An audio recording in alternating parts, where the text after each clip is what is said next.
At Starbond, we tell stories the human way, not with artificial voices or AI slop. I mean, in the end, what's HFY without humanity? Subscribe to keep it this way. My name is the General X, and let's begin. Ambassador Sarah Chin arrives aboard the Stellar Harmony, a massive diplomatic vessel converted from a warship into a floating palace of velvet and crystal. Sarah, a former small-town mayor from Oregon thrust into galactic diplomacy, feels desperately out of place among beings who judge worlds by their table manners and settle disputes with catered events instead of bloodshed. The Polite Expanse is a collection of species who looked at the violent, chaotic universe and collectively decided such behavior was beneath them, replacing pragmatism with protocol and the messy business of survival with the far more complicated business of social standing. Here, planets are acquired through intricate diplomatic maneuvers culminating in elaborate galas, and assassination functions as a strongly worded political statement requiring a theme, narrative arc, and preferably an original sonnet.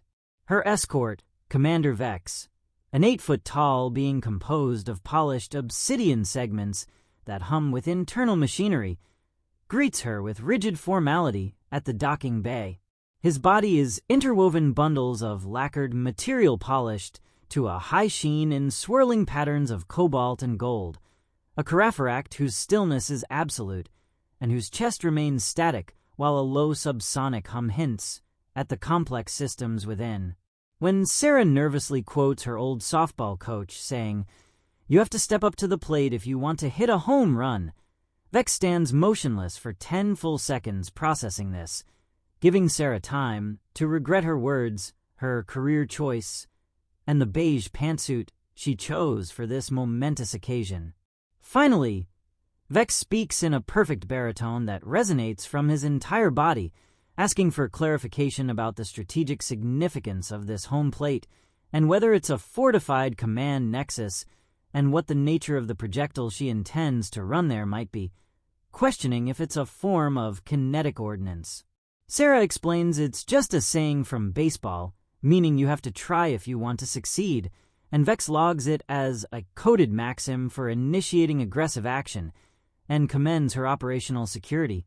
As they proceed to the Grand Assembly Hall, Sarah struggles to keep up with Vex's silent gliding stride through corridors draped in crimson velvet where mosaics of genuine nebula swirls under glass form the floor and chandeliers of spun light hang from ceilings dripping photons that plink musically on surfaces below. The experience resembles walking through a casino designed by a drunken god with unlimited resources and questionable taste. The Stellar Harmony is a dreadnought-class warship converted into a diplomatic cruise liner by a committee that evidently believed more was always more, combining the military power of a planet cracker with the interior design philosophy of a Fabergé. Sarah smooths the front of her suit nervously, knowing the treaty is everything. Humanity, the loud, chaotic, and biologically baffling newcomers who stumbled into the Polite Expanse by accident, needs this simple agreement of mutual defense and trade to officially enter galactic society, meaning protection, resources, and a seat at the table, and they sent her, chosen for her supposed disarming authenticity, though right now she feels more disarmed than disarming, a butter knife at a laser. Scalpel fight. She can only smile, quote old wisdom, and pray she avoids causing an interspecies incident by using the wrong fork or misunderstanding some crucial custom. Vex explains he has briefed her security detail to maintain a 10-meter perimeter at all times, and his personal directive is to remain at her side as her shield, protocol guide, and if necessary a guide to the vessel's waste disposal facilities. Sarah thanks him genuinely, appreciating the kindness, and Vex states it is simply his function, as if that explains everything, and for him perhaps it does. They reach the grand ballroom doors, two towering constructs of ivory and gold that swing open with a reverent hush, and the wave of noise and light that hits Sarah is staggering. If the hallway was a drunken god's casino, this is his wedding reception where 1,000 guests from across known space mingle in their finest attire. The hall itself is a cathedral of excess, with vaulted ceilings disappearing into artificial clouds, walls draped in shimmering fabrics that change color with the ambient mood, and tables laden with foods that defy description, some of which appear to still be moving. Sarah sees feathered dignitaries from the Vespering cluster with iridescent plumage discussing philosophy, crystalline beings whose bodies refract light into rainbow patterns, colonial organisms of luminescent lichen that communicate through pulses of fragrant light, and composite entities of interlocking ceramic plates that vibrate with internal harmonics. She makes awkward small talk with a Narlian colony that she thinks is either a respected theologian or deeply concerned about the canapé's quality, backing away as puffs of air smelling like cinnamon and regret waft from the creature. Finding herself alone by a pillar of articulated volcanic glass, she nurses a glass of bubbling faintly blue liquid that tastes of static electricity, while 1,000 pairs of eyes judge her suit, her posture, her very existence. This feels worse than addressing the garden club after a rogue batch of fertilizer made all the prize-winning petunias wilt overnight. Vex materializes silently at her side, and she startles, commenting he moves quietly for someone so large, and he explains movement is a matter of energy expenditure and unnecessary sound is wasteful. He has procured a beverage more compatible with her species' dietary requirements than the ambient atmospheric moisture most guests are consuming, offering her a small, warm bowl of thick, savory broth, the color of rich earth, that tastes like the best mushroom soup she has ever had. She thanks him genuinely for his thoughtfulness, and he replies his programming includes thoughtfulness, standing beside her as a silent, rigid guardian. He mentions he has completed his preliminary analysis of baseball, and the strategic objectives appear to be territory acquisition and defense centered on 4 key plates. However, the rules governing the cylindrical kinetic striking tools are arbitrary, and a direct application of force would resolve the contest in half the time. Sarah lets out a genuine laugh, a full open chuckle that echoes in the vast room, causing several nearby aliens to turn their sensory organs in her direction, and one composite entity of ceramic plates vibrates with apparent disapproval. Vex tilts his head fractionally, and the hum in his chest shifts pitch in subtle inquiry, and for the first time since arriving, Sarah feels her shoulders relax. A series of soft chimes silences the room, and on a raised dais at the far end the ship's chancellor, a willowy creature draped in shimmering silver robes, begins the opening toast in a high fluting voice, delivering a flurry of pleasant unparsable sounds. As the speech drones on, Sarah notices Vex's internal hum shifts to a low dissonant chord that feels like grinding gears, and when she whispers asking if he's okay, he explains the Chancellor's speech contains improper auditory frequencies that are aesthetically displeasing, making Sarah smirk because even the security detail is a critic in the polite expanse. The Chancellor raises her glass, and other dignitaries follow suit, the address reaching its crescendo, and from 100 ornate fixtures in the ceiling and walls a transparent, odorless gas vents into the grand ballroom in the first act of an elaborate murder. High above in a hidden observation gallery, Counselor Shade watches through the floor-to-ceiling windows, her body absorbing ambient light, so her skin appears as dark velvet, her large, solid indigo eyes, fields of unbroken color, fixed on Sarah's simple beige suit.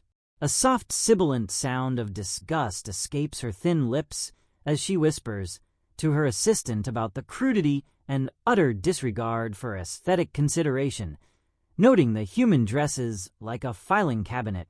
Beside her, a younger Nyctalid named Flicker nervously adjusts the ocular device strapped to his head with its multiple clicking lenses, his membranous ears twitching as he flinches at his superior's tone and reports elevated biosigns indicating the human is perspiring.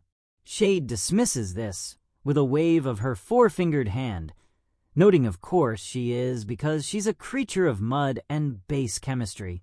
The Committee for Elegant Solutions, whose 4 other members stand arrayed behind Shade, is the most sought-after assassination guild in the polite expanse. Prized for style above efficiency, their clients paying for more than elimination, but for statements people will discuss in hushed appreciative tones for centuries. Shade announces the composition is ready, turning to her subordinates and moving in a series of deliberate posed gestures as if demonstrating a geometric proof, explaining their client wishes to prevent the Terran Treaty, and a simple death is insufficient because it must have narrative. She gestures toward the glittering ballroom below and outlines her 3-act performance.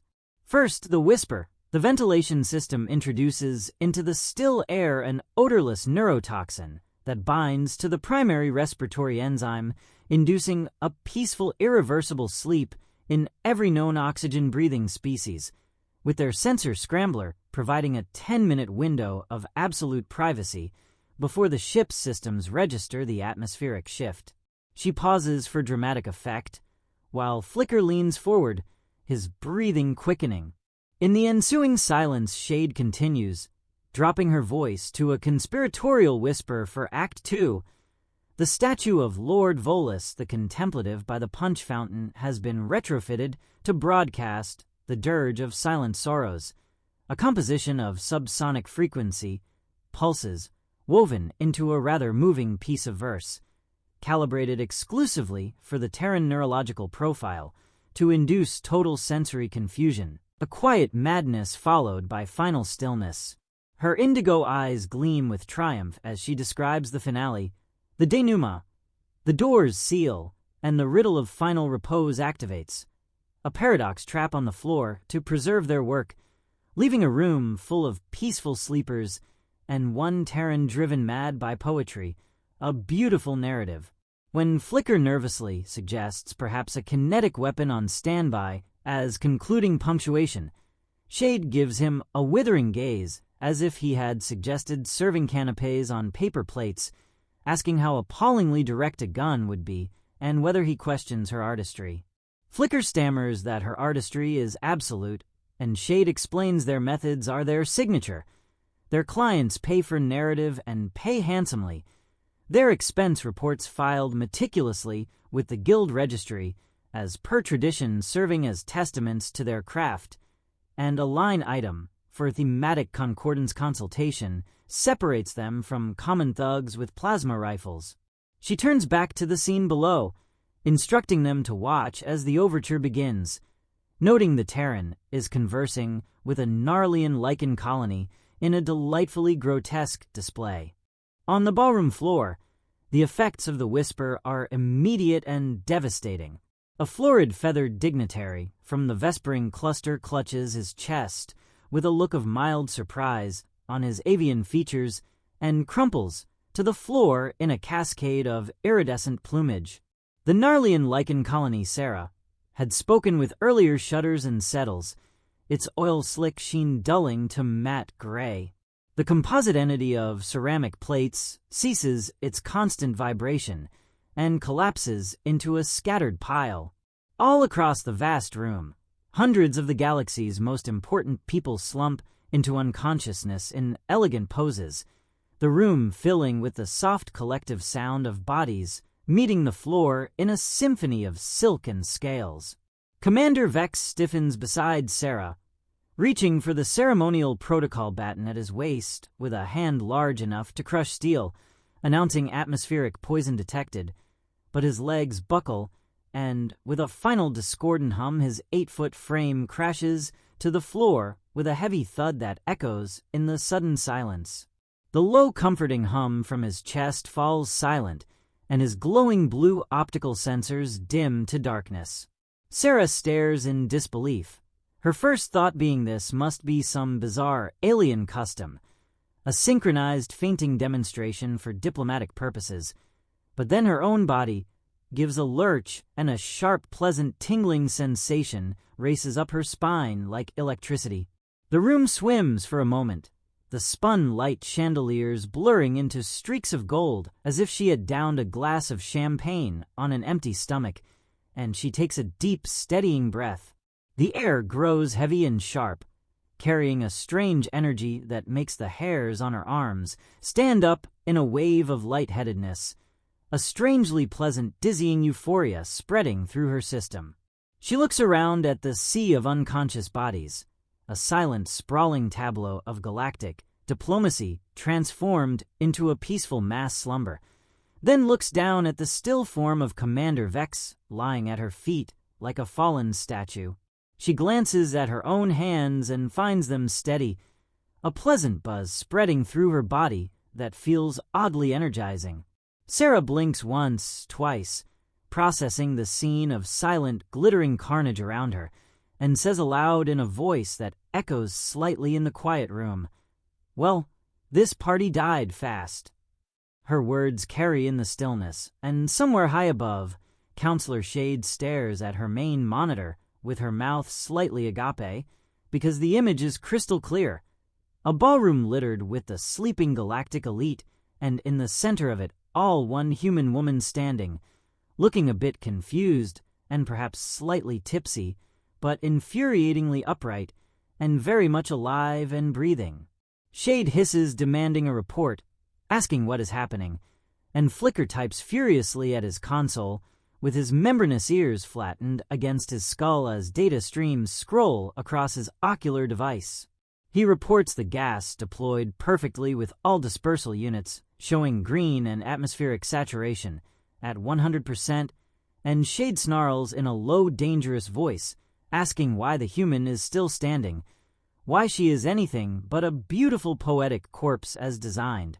Flicker squeaks as he runs a full chemical breakdown, typing a final command that projects a holographic model of the ballroom atmosphere into the air, showing molecular structures and binding patterns.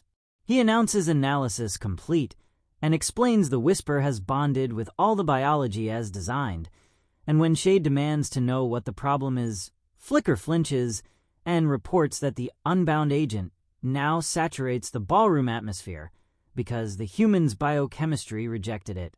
Another assassin, a hulking creature of matte black scales named Grand, points a trembling claw at the screen, where Sarah takes another deep, seemingly refreshing breath with a small puzzled smile on her face, and Grand whispers, in a gravelly rumble, that the human is breathing, actually breathing the toxin as if it were fresh air. Flicker recoils from his console as if it delivered an electric shock and hammers in a new search query, accessing the Galactic Library's deep, dusty archives for the Terran bioprofile from the initial contact survey, admitting he had assumed certain details were transcription errors. Shade demands to know what the file says, her voice dangerously quiet with barely controlled rage, and the Nyctalid technician stares at a single line of text that appears on his screen under a file subheading announcing potential spacefaring vermin for future observation. He reads it aloud with trembling voice. Primary respiratory enzyme redundant and stubbornly inefficient. He looks up at his fellow assassins with terror dawning in his eyes and explains that humans are too biochemically crude to poison correctly, their systems so inefficient and redundant that the carefully calibrated toxin designed for elegant respiratory systems simply doesn't work, treating the neurotoxin like a mild stimulant instead of the deadly agent it was meant to be. Shade slams her fist onto the console, the elegant narrative of her masterpiece crumbling to dust, and below on the ballroom floor, Sarah experiences the giddy buzz fading and being replaced by growing alarm. She kneels beside Commander Vex's massive inert form and touches his polished lacquered skin, finding it cool with a comforting hum, completely silent. She mutters encouragement, nudging his shoulder with her practical low-heeled shoe, though nudging him is like nudging a fallen oak tree, quoting that it ain't over till it's over. A low groan answers her, and a flicker of gold light appears deep within Vex's chest cavity. Then another, the low hum returning weak and sputtering at first, but gradually rising in pitch and volume. His optical sensors glow with soft blue light, and he sits up with stiff, jerky movements, announcing system reboot in progress and stating atmospheric poison detected with alien life forms compromised, but noting the Terran ambassador seems fine. Sarah helps him to his feet, confirming she's a tough old bird and asking what happened. And Vex states flatly it was an attack, stage 1 of a hostile action. And before Sarah can ask about stage 2, it announces itself with dramatic flair. From a large, pretentious statue, depicting a philosopher contemplating a geometric shape, a sound begins playing. A deep, sonorous voice reciting what sounds like dreadful slam poetry layered with subsonic frequencies. The voice intones, "Oh, silent sleeper in stillness deep, your thoughts now wander, your secrets keep." A frequency whispers a subtle hum to render reason entirely numb. And the sound itself is grating, but underneath Sarah feels a strange pressure in her ears, a faint unpleasant vibration at the base of her skull that makes her teeth ache. The assassins had calibrated the weapon perfectly for a standard nervous system, using frequencies that would induce total sensory confusion and neurological cascade. But human hearing, a messy, organically tuned affair shaped by millions of years of inefficient evolution, operates just outside the weapon's effective range. To Sarah, it just sounds awful, like a combination of bad poetry and nails on a chalkboard. She wrinkles her nose in disgust, declaring, "Good heavens, that's just dreadful," and questioning who wrote this stuff, with genuine offense at the poor literary quality. She marches over to the statue with the determined stride of someone who has dealt with malfunctioning equipment at countless town meetings, searching for a volume knob or off switch. The base is a smooth, solid block of marble with no obvious controls. So frowning, she circles to the back, where a thick power conduit snakes out from a hidden panel into the floor, and she mutters that there's always a plug, a lesson learned from countless town meetings and faulty projectors. She grips the cable with both hands and gives it a sharp, decisive yank, the cable coming free with a shower of blue sparks and the awful poetry cutting off mid-rhyme. Blessed silence falling over the ballroom. In the observation room, a strangled noise tears from Counselor Shade's throat as she watches the human simply unplug Act 2 of her carefully orchestrated masterpiece, like someone dealing with a broken toaster. Vex's voice fills with a new startling emotion that sounds like reverence, as he announces that Sarah disrupted the weapon's power source with brilliant tactical simplicity, and Sarah replies she was just trying to turn it off while dusting her hands. As she straightens, she spots something on the statue's base etched discreetly near the floor, a small stylized insignia of a surgeon's scalpel crossed with a delicate quill pen, the symbol looking official and oddly sinister. She files the image away in her memory, intuition telling her it will be important. Vex announces they must evacuate and alert the ship's command, striding toward the main doors with Sarah hurrying behind him. But as they approach, a low hum fills the air and wavering barriers of hard light slam down, sealing them inside. The grand doors now blocked, and on the floor before them a holographic message shimmers into existence, words of glowing light forming a question. "I have cities without houses, mountains without trees, and water without fish. What am I?" Vex stops dead, staring at the riddle while his internal hum modulates into a complex analytical frequency that sounds like multiple computers trying to solve an impossible equation. He declares it a paradox trap, a paradoxical query designed to trap the mind in a perpetual loop triggering synaptic overload, explaining it's a classic Masori gambit, where to answer is to fail and remaining silent means they remain trapped. He accesses his internal databases with his optical sensors glowing brightly, cross-referencing all known stellar cartography for planetary bodies, matching those descriptors and searching philosophical texts for metaphysical interpretations, his processors calculating that projected solution time will take several centuries of continuous analysis. Sarah squints at the glowing words and tilts her head as a vague memory surfaces from a book of brain teasers she had bought for her nephew years ago during a rainy weekend visit.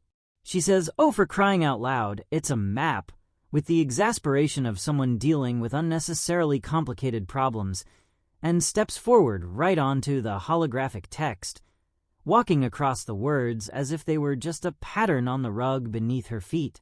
Across the ballroom, a previously hidden panel in the wall hisses open, revealing a dimly lit service corridor beyond, and Vex freezes in place, swiveling his head to look at her, then at the open door, then back at her. The hum in his chest goes through a rapid, complex series of modulations that sound suspiciously like an orchestra warming up and simultaneously falling down a flight of stairs. His voice is a low, awestruck rumble as he says Sarah applied esoteric logic compression, taking a complex metaphysical problem and reducing it to a deceptively simple singular word solution, explaining she didn't solve the riddle, but bypassed it entirely, transcended it through lateral thinking.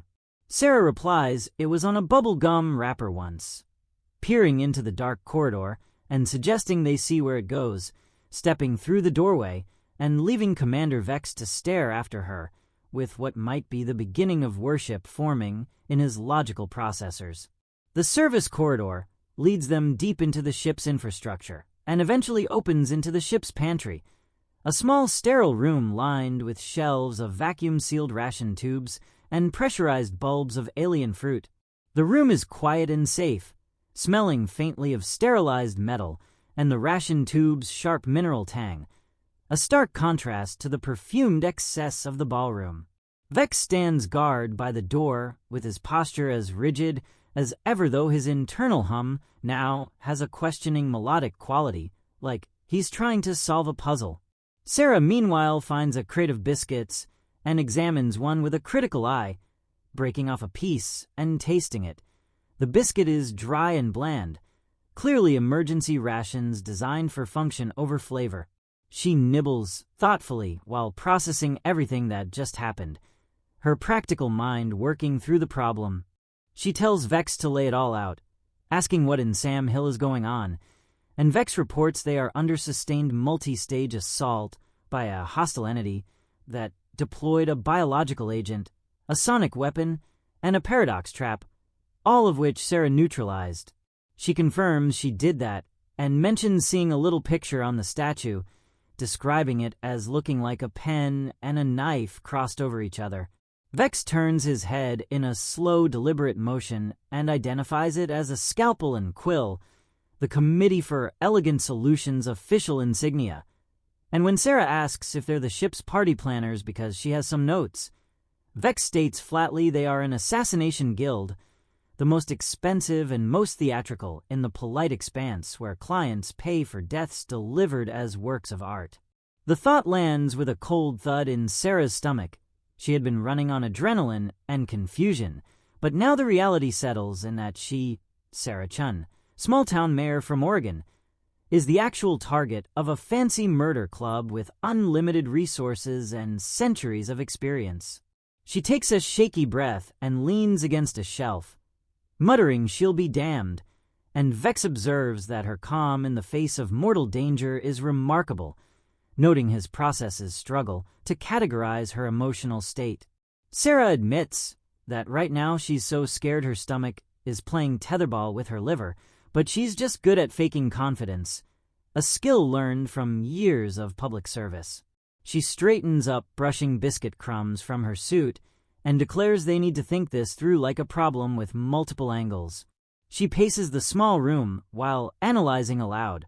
First, the assassins gassed the whole ballroom, which was a big, flashy move, but failed against her biology. Then they tried to give her a headache with bad poetry, which her hearing range couldn't properly process. And then they locked the door with a kid's riddle she happened to remember from childhood. Vex listens with his head tilting as he processes her words.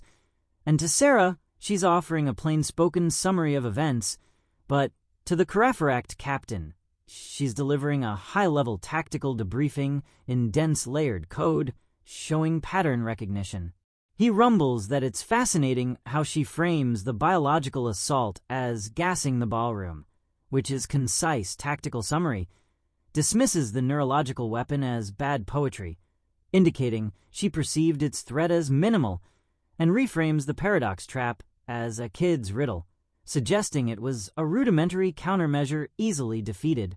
Sarah stops pacing when Vex addresses her as Strategist Chan, explaining it's a designation of respect, and he continues that he now sees she is more than a diplomat, but rather a master of unconventional warfare, concealing strategic brilliance behind a veneer of folksy aphorisms. He notes her baseball metaphor upon arrival was actually a declaration of intent masquerading as greeting. She came here to hit a home run, meaning achieve decisive, overwhelming victory.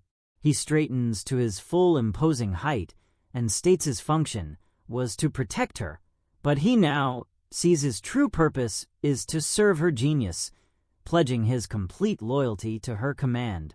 Sarah stares at him with her mouth slightly open, completely at a loss for words, because this 8-foot-tall lacquered warrior, this being of pure logic and protocol, thinks she's some kind of secret military genius simply because her biology was too stubborn for poison, she had low tolerance for bad art, and she remembered a riddle from childhood. The situation is so absurd and the stress so overwhelming that she does the one thing that makes sense. She laughs, a deep rolling laugh that fills the small pantry, a laugh mixing fear and relief and complete disbelief at the insanity of her situation. And for the first time, Commander Vex's internal hum settles into a soft melodic thrum that sounds for all the world like contentment, like he has found his purpose. Far above in the observation gallery, Counselor Shade is having a very different emotional experience as she sweeps a delicate, priceless vase from a pedestal in rage, watching it shatter on the floor in a discordant crash. Her underlings flinch at the display as her hushed whisper rises to a shriek about incompetence, about how her gas serves as a mild stimulant instead of a death sentence, her sonnet unplugged like a common floor lamp, her paradox masterpiece defeated by a nursery rhyme. She declares her composition is in ruins and her narrative is a farce, pacing before her team like a caged predator made of velvet and rage. She reveals that rival guilds are mocking them on secure channels, calling her dirge of silent sorrows aggressively beige, and her client has sent 3 increasingly panicked communications. Their reputation and signature style are crumbling. When Flicker wrings his hands and nervously suggests perhaps a more direct approach, Shade rounds on him with burning indigo eyes and hisses that direct is for brutes, that direct is for common thugs, explaining they are artists who create statements. Grand the black-scaled assassin grumbles from the back that they're about to be artists who are also bankrupt, and when Shade demands to know what he said, Grand holds up a data pad explaining their client has invoked the financial disgrace clause. If the target remains alive, for another hour they will cancel the contract and demand a full refund, including all expenses for imported melancholy and artistic consultations. The words make Shade flinch, because financial matters are so distasteful and crude, and suffering defeat from something as mundane as a balance sheet is the ultimate humiliation for someone who prides herself on elegance. But the threat of financial ruin focuses her mind with cold resolve, her trembling ceasing as ice settles over her features. She declares the time for subtlety is over, stating if the human wants to treat her art like a playground, then so be it.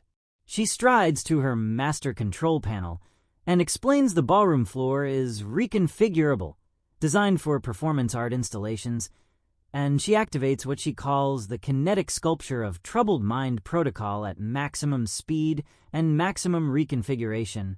Flicker's ears shoot up in alarm, protesting that its purpose is pure destruction devoid of poetry, that it's just shifting walls and pits without artistic merit. Shade replies exactly, saying it's ugly and forceful, an expression of her displeasure. She looks at her team, with eyes promising swift, terrible consequences for any further failure, announcing she will oversee this personally by going to the ballroom level to watch, as this biological anomaly meets a final, if regrettably direct end. She sweeps from the room, leaving her subordinates in heavy silence, the artist vanishing and only the killer remaining. In the pantry, Sarah's laughter subsides, leaving her with strange clarity, and she realizes Vex believes she's a genius while the assassins believe she's worthy of their convoluted artsy murder plots, when the truth is she's just Sarah Chun from Portland, who happens to be surprisingly good at staying alive through sheer stubborn luck. She tells Vex that when you come to a fork in the road, you should take it, and when he tilts his head, pointing out, this is paradoxical, because if one takes the fork, one halts progression down the road. She explains it means just do something decisive. She notes they've been reacting this whole time, with the assassins hitting and them dodging, declaring it's time they hit back. A wild, improbable idea forms in her mind as she considers what she knows. These committee folks are all about appearances, right? Their reputation and artistry and public image are paramount. Vex confirms this. Explaining failure is disgrace, and clumsy public failure would be irreparable catastrophe for their reputation. Sarah asks what would be worse for them than just failing to kill her, and when Vex considers this, she supplies the answer. Public humiliation. She snaps her fingers, saying they should forget the assassin's game, because they're playing hers now, and her game is a town council meeting that's gone off the rails.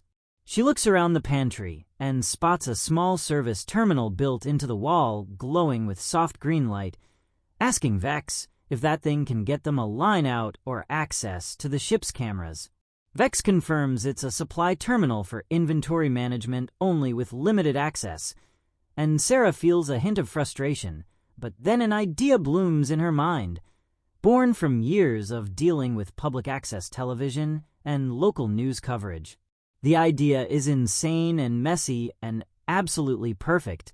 She tells Vex she needs his help to get on the main network, right here and now. And when Vex notes this would be direct violation of security protocols, Sarah points out they're under attack and tells him to consider it a field promotion. Vex stands motionless for a moment, with the hum in his chest creating a complex chord of calculation, then announces he's invoking emergency Protocol 9 Alpha for active countermeasures. He steps to the terminal and places his large palm flat against the screen, which flashes red then chimes, a luminous three-dimensional wireframe of the ship's architecture, replacing the simple inventory display as Vex grants them full access. He asks Sarah to designate her target, and she blinks at being called Strategist Chun but rolls with it, tapping through on-screen menus, explaining first they need eyes on their friends, the assassins. Then they're checking some public records. She grins with mischief returning to her eyes and asks Vex how he feels about a little musical theater. And the captain's features remain smooth and impassive, but the hum from his chest takes on a distinctly confused, questioning tone. When he asks if this is in the tactical manual, Sarah replies it is now, her fingers tapping rapid sequences across the screen as she begins to weaponize the one thing the Committee for Elegant Solutions cannot defend against, their own bureaucratic paper trail and the power of public embarrassment.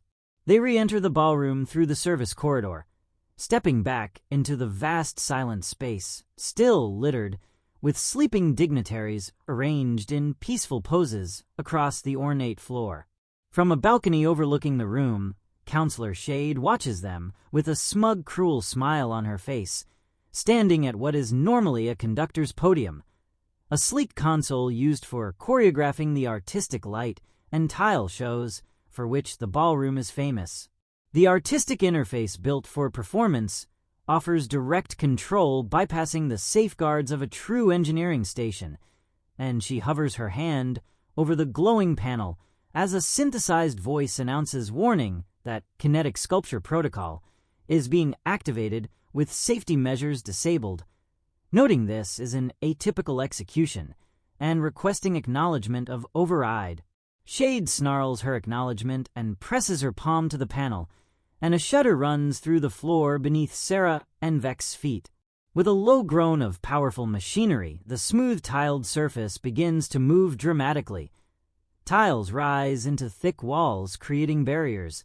Others retract to create deep pits, revealing darkness below, and the entire ballroom transforms into a shifting, grinding labyrinth of death. Sarah yells that the floor is shifting, and Vex plants his feet wide to keep balance, while Shade laughs from her perch with a sound like tearing silk, expecting the human to panic and stumble and fall into a pit or be crushed by the reconfiguring walls. But Sarah Chin spent her childhood playing hopscotch on uneven pavement, navigating rocky creek beds and muddy fields her entire life, and faced with a bucking, treacherous landscape, she remains calm and finds her footing with the instincts of someone raised on uncertain terrain. With nimbleness that belies her sensible suit, she hops from a stable tile to a newly risen platform, sidesteps a wall that slams up from the floor and uses its momentum to leap across a widening chasm, treating the deadly kinetic sculpture like an extreme obstacle course. Vex, with his rigid 8-foot frame, moves with less natural agility, struggling with the terrain because his movement is designed for efficiency, not acrobatics. But he is immensely strong and uses his protocol baton as a brace, jamming it into gaps to halt shifting walls and vaulting over pits with his powerful legs, propelling him through the air in jarring, forceful leaps.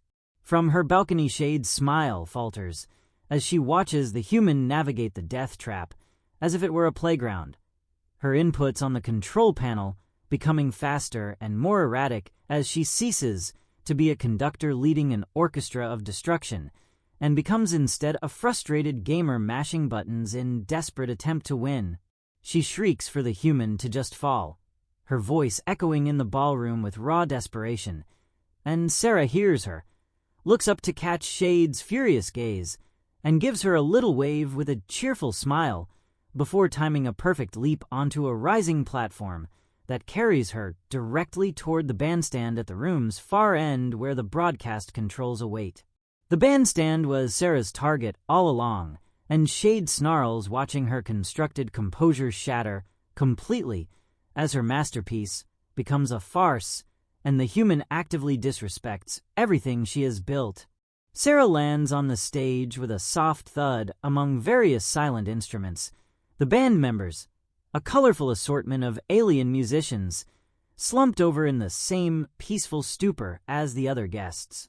Vex lands behind her a moment later, with his heavy form shaking the entire platform, immediately taking up defensive position with baton held ready, scanning the shifting floor for threats while keeping himself between Sarah and the balcony where Shade watches. Sarah tells him to keep Shade busy while she gets to work, already moving to the main broadcast console, which is a mess of glowing sliders and holographic buttons, but with labels in galactic standard script marking core functions like main feed, audio output, and network access. It reminds her of the setup at Channel 8 back home, just with more chrome and alien symbols, and her fingers move with practiced confidence born from years of helping set up local government broadcasts. With a few taps, she locates the ship's internal camera network, scrolling through feeds showing various parts of the vessel until she finds what she's looking for in less than a minute. Camera 4 mounted discreetly in the assassin's own observation gallery, where Flicker and the others huddle around a console, their expressions grim and panicked as their leader's plan falls apart spectacularly. Perfect, she thinks, and reroutes the gala's main broadcast feed with a few quick commands, switching it from the official empty ballroom footage to the live candid shot of the Committee for Elegant Solutions in their moment of utter failure, their professional masks slipping to reveal genuine fear and confusion. Next, she accesses public records, because Vex had mentioned the committee was theatrical and expensive, and Sarah has a hunch based on her years dealing with small-town corruption and inflated budgets. She searches for their name in the guild registry, which is a public database, finding them listed as a registered artisanal political solutions provider because the Polite Expanse's absurdly labyrinthine bureaucracy requires all guilds to file public declarations of their artistic expenses to justify their standing and rates. Sarah's expression turns grim as she scrolls through the documents, her suspicions confirmed. They've been charging their clients millions upon millions of credits for phantom services with line items like thematic concordance consultation for 500,000 credits, rental of miniature nebula for mortality contemplation for 800,000, imported melancholy certification for 1 million, and poetic inspiration atmospheric processing for another 3 million.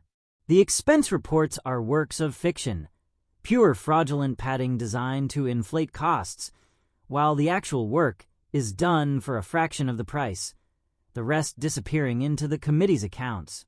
A wicked idea sparks in Sarah's mind as she realizes this is their weakness. Not their methods or their reputation for artistry, but their greed disguised as aesthetic necessity. She turns to the band's lead singer, a large creature with a prominent vocal sac and skin that shimmers with oil-slick scales and rainbow patterns, a glimmer voice crooner famous across several systems for soulful ballads. He's slumped over his instrument, still unconscious, and Sarah finds a bottle of water among the stage equipment, takes a small sip to confirm it's safe, and spritz him directly in the face. The singer sputters as the water hits him, his vocal sac inflating with a soft hiss as he blinks his 3 eyelids in confusion, asking groggily if this is an encore and what's happening. Sarah shoves a wafer-thin data pad into his hands, displaying the committee's expense report in all its fraudulent glory, telling him to forget the encore because they've got new material and he should read it like it's the funnies, the most hilarious thing he's ever seen. She calls to the other band members, waking them with more water spritzed in their faces, telling them to give her a beat, something funky and upbeat that will get stuck in people's heads. The musicians, being professionals who have performed through stranger circumstances, shake off their confusion and start checking their instruments. Sarah slides the master volume for the ship-wide broadcast system all the way to maximum, her finger hovering over the activation button as she makes sure all the connections are live. The camera feed from the Assassin's Gallery, the expense report data, and the audio from the stage, all ready to broadcast across the Polite Expanse. Across known space, on 12 worlds and 100 ships, beings of every description are tuned into the feed from the Stellar Harmonies Gala, one of the most prestigious diplomatic events of the season. The feed has been showing static and confusion for the last several minutes, and now it flickers as the image changes from the darkened ballroom to a shot of a cramped observation gallery, where several figures in dark clothing are staring at screens in obvious distress, and viewers lean forward wondering what they're seeing. Then the music starts, a slinky, funky bass line that's immediately catchy, a crisp drum beat that makes heads nod involuntarily, and the glimmer voice crooner's famous, soulful, shimmering voice, filling the audio as he, being a professional, decides to absolutely commit to this bizarre performance. He croons with perfect pitch and genuine entertainment in his voice, saying he's got a memo here from the accounts department, a little number he likes to call the art of the bill, and viewers across space are now thoroughly confused and completely hooked. The band kicks in fully with a rhythm section that's infectious and impossible to ignore, and the singer continues reading from the data pad with theatrical flair, his voice dripping with ironic appreciation. He announces Item 1 for poetic inspiration and thematic harmony consulting, 500,000 credits, and he adds his own commentary with a drawn-out "say what" that gets a laugh from the awakening musicians around him. Item 2. He continues getting into the groove and clearly enjoying himself. For the rental of a miniature nebula to contemplate mortality, 800,000 credits, and he riffs on this, adding, "That's a lot of money for staring at clouds." Item 3. For imported melancholy certification and atmospheric testing, 1 million credits. And he holds the note on million, with his vocal sac vibrating in a way that emphasizes the absurdity. Item 4, for thematic concordance consultation and narrative coherence verification, 3 million credits. And now he's dancing slightly as he reads, the other musicians adding flourishes and vocal responses like a proper funk song with call and response. He continues through the list with growing enthusiasm. 5 million for existential dread calibration, 2 million for sorrow purity testing, 4 million for atmospheric grief consultation, and a whopping 6 million for philosophical alignment and metaphysical billing coordination, which he notes with perfect comic timing is, y'all, that's some expensive thinking right there. The broadcast is an immediate sensation across the polite expanse, because this is the kind of scandal that the reputation-obsessed civilization feeds on. In a corporate boardroom on the planet Vestia, where several wealthy beings sit in expensive chairs, the committee's anonymous clients watch their dirty laundry aired to a funky beat and begin immediately calculating how to distance themselves from this disaster, their faces turning various shades of pale as they realize their names might be connected to this fraud. In the headquarters of the Guild of Unseen Hands, a rival assassination organization, the common room erupts in raucous laughter as assassins slap each other on the back and replay the broadcast on loop, already composing mocking messages to send through back channels. On the financial regulation capital of Praxis Prime, where stern-faced bureaucrats in gray robes maintain order, entire departments mobilize as senior auditors take furious notes with expressions promising endless investigations and audits that will peel back every layer of the committee's finances.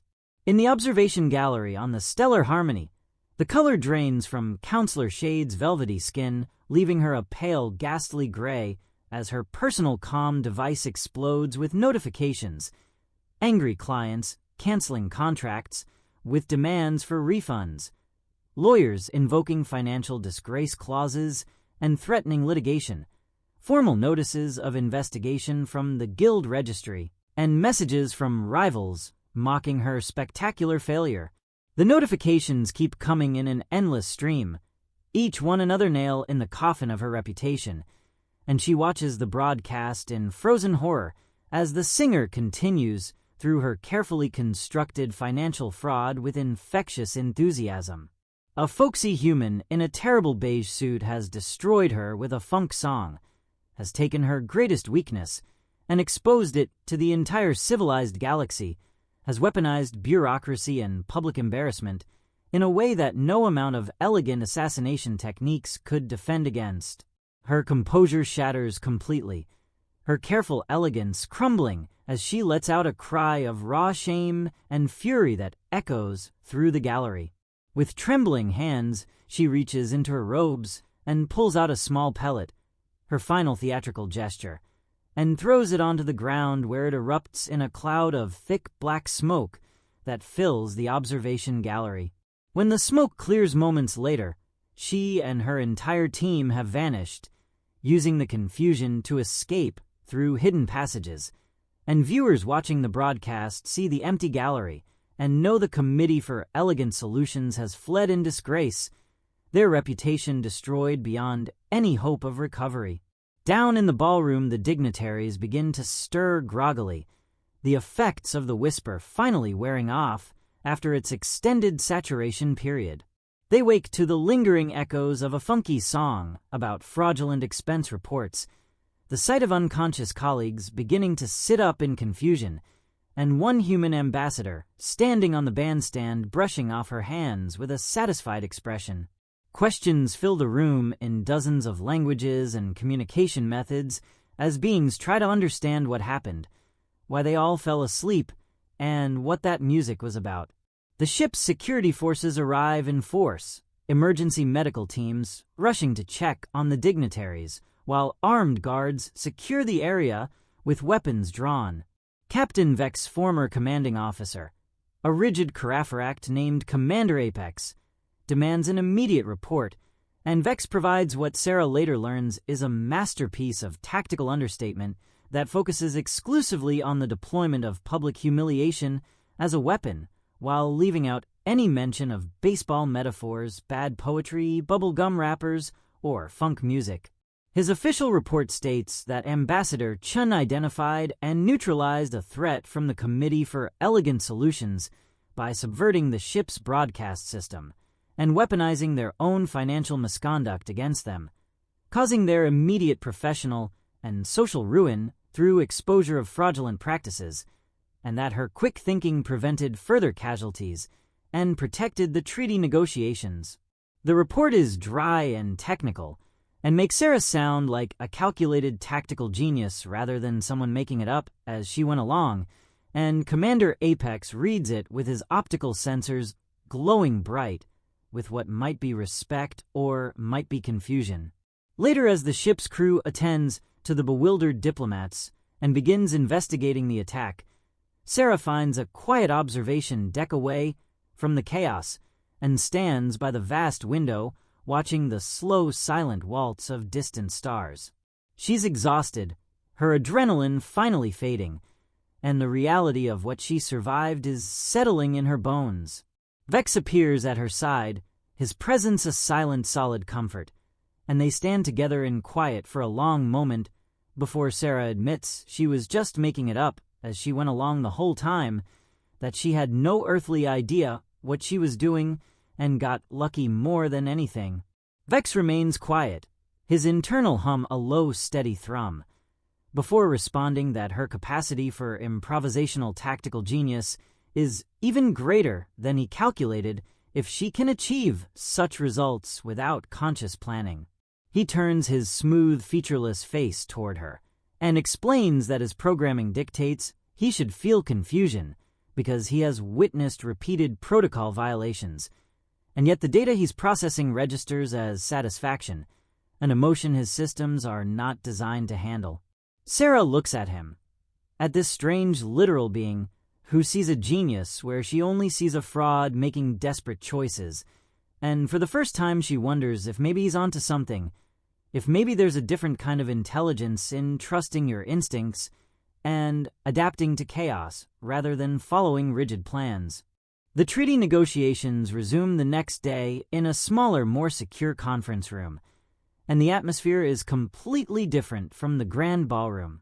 The other diplomats give Sarah a wide berth, speaking to her in hushed, respectful tones with careful word choices, and when she makes a point during discussions, they accept it readily, without argument, falling silent to take notes as if her observations carry special weight. Whispers follow her down the corridors in the hours between sessions. They speak of the Terran ambassador who dismantled the legendary Committee for Elegant Solutions using nothing but an audit and public broadcast, who survived 3 assassination attempts through methods no one quite understands, who turned the assassins' own reputation obsession against them with devastating effectiveness. Some call her the accountant, with tones of respect and fear. Others whisper she must be some kind of covert operative sent to establish humanity's credibility through demonstration of power. Sarah hears these whispers and says nothing, letting the mystique build because it serves humanity's interests even if the truth is far more mundane. She secures a treaty more favorable to humanity than anyone had dared hope for, with terms guaranteeing not just trade agreements and mutual defense pacts, but genuine respect and recognition of human sovereignty. The treaty acknowledges humanity as a full member of the polite expanse with all rights and privileges, includes technology sharing agreements that will accelerate human development by centuries, and establishes cultural exchange programs that will benefit both sides. It's more than anyone expected, and when Sarah reviews the final terms, she feels a quiet pride that has nothing to do with the whispered reputation and everything to do with knowing she's secured a real future for her species. When the time comes for the signing ceremony, the other delegates produce ornate instruments, feathered quills that write in light, jewel-tipped styluses that carve words into crystal, bioorganic pens that grow the ink from their own cells. Sarah reaches into her jacket pocket and pulls out a simple practical ballpoint pen she brought from Earth, clicking it once with a satisfying mechanical sound that draws every eye in the room. As she signs her name in clear, confident script on the holographic treaty document, she meets the other diplomats' gazes as an equal, her initial intimidation completely gone, replaced with quiet confidence earned through survival and success. She offers a simple, confident nod as she finishes, and the other delegates nod back with genuine respect.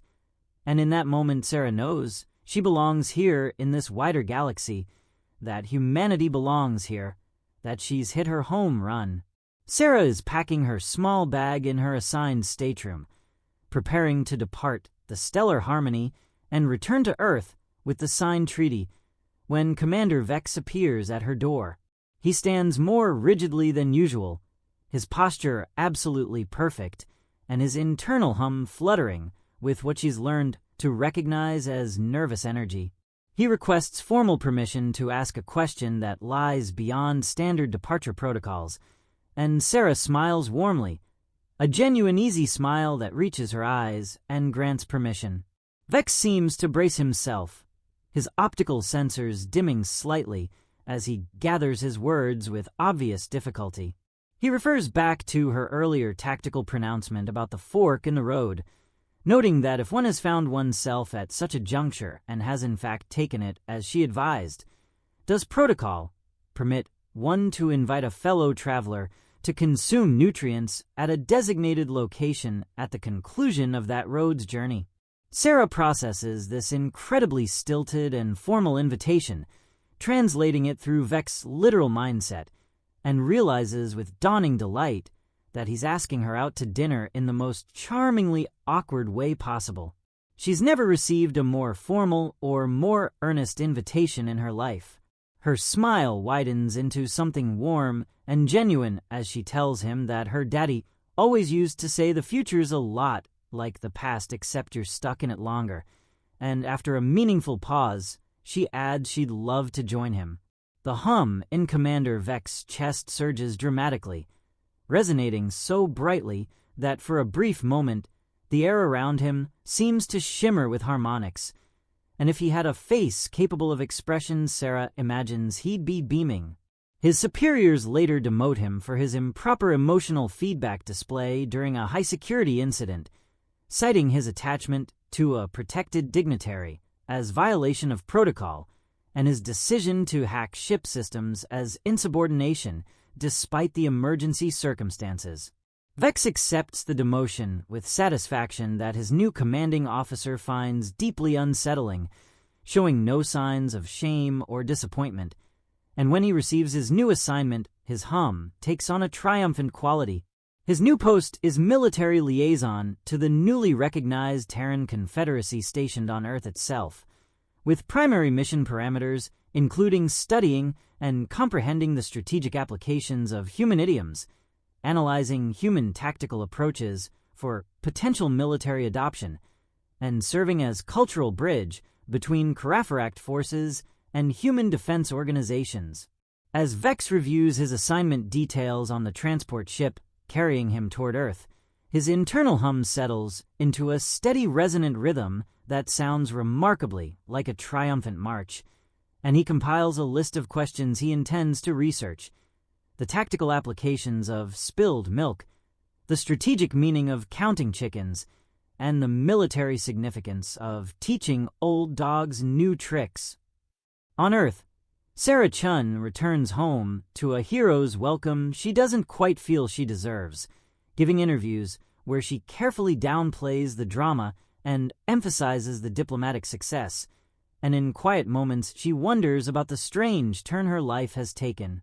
She went to space expecting to fail, expecting to embarrass herself and her species, and instead she survived through nothing but stubbornness, practicality, and blind luck that everyone else interprets as genius.